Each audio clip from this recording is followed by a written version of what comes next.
Hello beer tubers and welcome to another beer review with me, Peter, the master of hobbits. It is Friday and the missus just came home from work and she was like, oh, I could really do with a glass of Lambic right now. So I popped down to the cellar and found a Lambic to pop. And actually, this was actually in my new beer fridge. I finally have a beer fridge. I haven't had that since I lived at my parents' place because they had a spare fridge where I kept my beer. Otherwise, it's always just been in my kitchen fridge. But having a dedicated beer fridge where you can store all beer that needs to be stored cold, is pretty amazing. I don't know why I haven't had that sooner. So we're checking out, so as you might hear in the back, the missus is alone with the girls and they're angry right now because they're not allowed to taste the beer. I just gave her a glass. And I think maybe also they're getting hungry. Although they just had a snack. Sometimes at least up. That's how it is with baby girls. Or toddlers. They're becoming toddlers right now. Hopefully you've already seen the video I did where they're on camera again, where it was a spontaneous weird thing with just Michael. But we're popping some Bofkont, and we're popping a bottle of the 2022 Howling at the Moon. So I've tried one of their other moon beers. What is it called? It's also with Moonwalk, their Apricot Lambic, and I've tried more with apricots. But this is Howling at the Moon at 6%, and this is a blend of 1, 2, and 3-year Lambic that's macerated on apricots from Ardèche in France, and then it's blended together with Riesling grapes from 2020 that come from Mosel in Germany, and Italian Muscat grapes from 2021. So, apricot grape Lambic. I mean, that sounds really cool. It's awesome when these small producers, they play around with things like that and also use fruits with the grapes and stuff. Like, I love grape lambics. Some of my favorite lambic is with grapes. And I think this is really cool. Also because, for example, Riesling grapes has these stone fruity kind of flavors. A lot of people have an idea that Riesling is only like sweet. It really depends on the producer, where it was grown and whatnot. Like some areas in Alsace, the Rieslings are more dry and acidic and not as sweet. Muscat, though, especially in Alsace, a lot of it is really old school, really sweet. But, it's apparently not that popular anymore. Muscat, apparently, I was told when we were there, is getting less and less popular. But Riesling, I think, is amazing. A cold glass of Riesling is great. So looking forward to this. Apricot and Riesling and Muscat grapes. Pours a gorgeous, slightly hazy golden orange color with a very substantial head. Look at that. The head is still sticking around, which is lovely to see. I really like that in like lambics and sour beers when the head still sticks around, because some, especially kettle sours, the head just fizzes away really quickly. But this looks marvelous. Let's check out the aroma on Howling at the Moon. I think they also have Dancing with the Moon or something like that, which is a similar kind of beer. There's just no Muscat grapes. But yeah, let's check it out. Fuck, that smells banging. That smells so fucking great. It's like funky apricot-y Riesling. I'm picking up a lot of the Riesling grapes. Lots of like this pear apricot-y, almost like lemony nuance. But it's interesting. Muscat also has like this sweeter, almost like honeysuckle note. That's coming through as well. Like this slight, almost slightly perfumey edge, which actually pairs really well with the apricot. And the funk.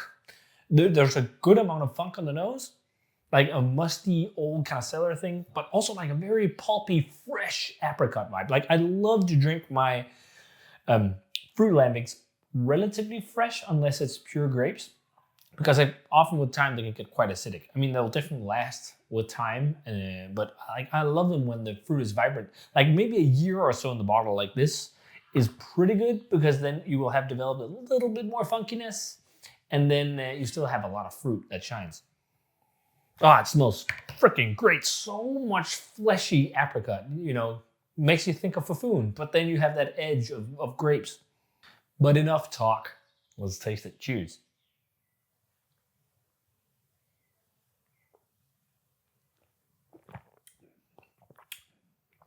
Oh, that is really nice.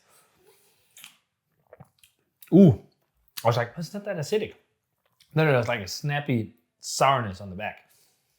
but it's not like too overbearing. There's still a lot of like really intense, fleshy, pulpy fruit flavor, which is really nice. Let's go and for another sip here. It's really a whack of flavor, like pa! Loads of apricot. Really, really bright, tart, snappy apricot. I think the funk is a little bit more in the aroma. There's a subtle funkiness, drying minerality in the aftertaste. You feel that dryness on the palate. And with like just the softest, like almost like corky, woody funk. But not like that crazy horse blanket and like all the delicious funky notes you get in like goose. It's a bit more easygoing, but I think it has more than like just young lambic with fruit because they blend 1, 2, and 3 year lambic. But the apricot flavor is so immense, and you totally get that apple pear type Riesling quality as well. And then like on the tip of your tongue, there's a touch of like sweetness and, or not sweetness, like perfuminess, which I think is from the Muscat. Good amount of funk going into the mouth there. It's so jammy. I think the idea of pairing grapes with fruit is actually really good. They've done it in Brewed as well, which was amazing. Sour cherries and, was it Merlot grapes or something like that? It was banging. That combination worked really well. Like, I think on the aroma, the grapes stand out more than the palate. The apricots really stand out, but you do still definitely taste the grapes. They're there. They offer extra complexity and extra layers.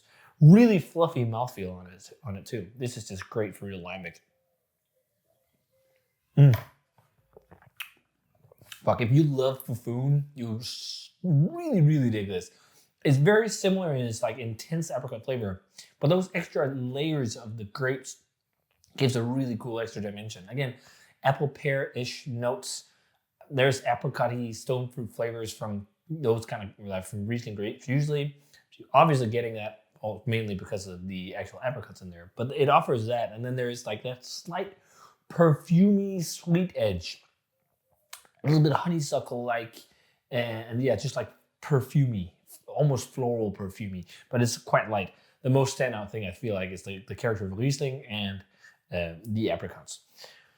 It's really fucking great. This is fucking dope shit. I think the only thing I'd love more is maybe just a little bit more funkiness, and then also for the grapes to stand out a little bit more, like to get the balance even better between grape and fruit.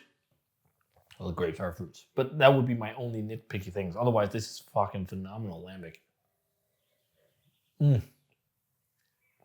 Perfect for the heat. Just, oh man, makes me think back to the Seine Valley and the couple of times I've been to Belgium and Brussels. It's just amazing going around drinking all the awesome lambic there. Yeah, 93, 94, I think. Really close to being a world-class lambic. Just awesome stuff. Something I think you should check out if you can for sure. Bofkont usually only does sales at specific like shops and restaurants, and then they often have these packs where you can sign up to a little kind of a raffle where you sign up and then they draw names, random names, and then you can get the opportunity to buy some. So check them out on social media if you want to try them. It's really, really great lambic. That's for sure worth your time. So if you guys had a chance to try Bofkont Howling at the Moon from 22, let me know what you thought of it. I think this is a wonderful blend and really digging it. I love that addition of the grapes. It's just some awesome extra complexity. So yeah, if you guys had this one, let me know what you thought of it. And as always, remember to comment, subscribe, check out the Facebook fan page and Twitter and Instagram, and give this video a thumbs up, enjoyed it, and ring the bell for future notification about videos. And I want to say cheers and see you guys in another beer review.